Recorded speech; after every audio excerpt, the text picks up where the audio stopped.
Friends, आपने सुना होगा कि पिछले हफ्ते एक छोटा सा नोटिफिकेशन आया और उसने बड़े बड़े नए फोन में हलचल मचा दी। हम बात कर रहे हैं संचार साथी ऐप की। पहले सरकार ने मोबाइल मैन्युफैक्चरर को बोला कि हर एक फोन में ये ऐप प्री इंस्टॉल करना मैंडेटरी है और 5 दिन में ये ऑर्डर वापस ले लिया। ऐसा क्या हुआ कि एप्पल और सैमसंग जैसी कंपनीज ने भी ये मैंडेट को मानने से मना कर दिया, और क्यों अपोजिशन पार्टी ने इसको स्नूपिंग ऐप तक कह दिया? चलिए पूरी कहानी शुरू से देखते हैं। सबसे पहले ये जान लेते हैं कि संचार साथी ऐप का असल मकसद क्या है। ये डिपार्टमेंट ऑफ टेलीकम्युनिकेशन की एक साइबर सेफ्टी इनिशिएटिव है। इसके 3 मेन काम हैं। अगर आपका फोन चोरी हो जाता है तो ये app central equipment identity registrar के थ्रू आपके IMEI नंबर को ब्लॉक कर देता है, ताकि वो फोन पूरे इंडिया में किसी भी नेटवर्क पर काम ना कर सके।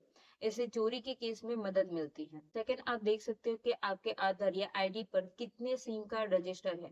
अगर कोई अनऑथराइज नंबर है तो आप इसे रिपोर्ट करके डिस्कनेक्ट करवा सकते हो। और ये ऐप के फीचर यूजर को सस्पेक्ट फ्रॉड कम्युनिकेशन जैसे कि स्कैम कॉल और मैसेज को रिपोर्ट करने की सुविधा देता है। सीधे शब्दों में ये ऐप आपकी मोबाइल सिक्योरिटी के लिए एक अच्छा टूल है।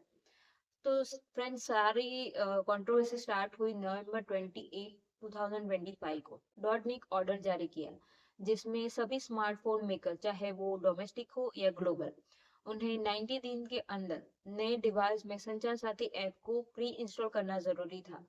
और इस ऑर्डर में ऐसे क्लॉजेस थे जिससे ये लगा कि यूजर इस ऐप को डिलीट या डिसेबल नहीं कर सकता। तो एप्पल ने तुरंत इसका विरोध किया। उनका कहना था कि उनकी ग्लोबल पॉलिसी है कि वो डिवाइस में नॉन सिस्टम गवर्नमेंट ऐप को प्री इंस्टॉल नहीं करते, खासकर जब यूजर के पास उसे डिलीट करने का ऑप्शन ना हो। सैमसंग और अन्य बड़े ब्रांड्स ने भी अपनी चिंता जताई। इस ऑर्डर के आते ही प्राइवेसी एडवोकेट्स और ऑपोजिशन पार्टी ने जोर शोर से विरोध किया। उनका कहना था कि ये एक स्नूपिंग टूल बन सकता है। अगर ऐप प्री इंस्टॉल है और नॉन रिमूवेबल है तो सरकार को यूजर के डेटा और डिवाइस पर बहुत ज्यादा कंट्रोल मिल सकता है, जो हमारे राइट टू प्राइवेसी के खिलाफ है। तो फ्रेंड्स, ये कंट्रोवर्सी पार्लियामेंट तक पहुंच गई और सिर्फ 5 दिन के बाद सरकार ने ये मैंडेटरी प्री इंस्टॉल डायरेक्टिव को वापस ले लिया।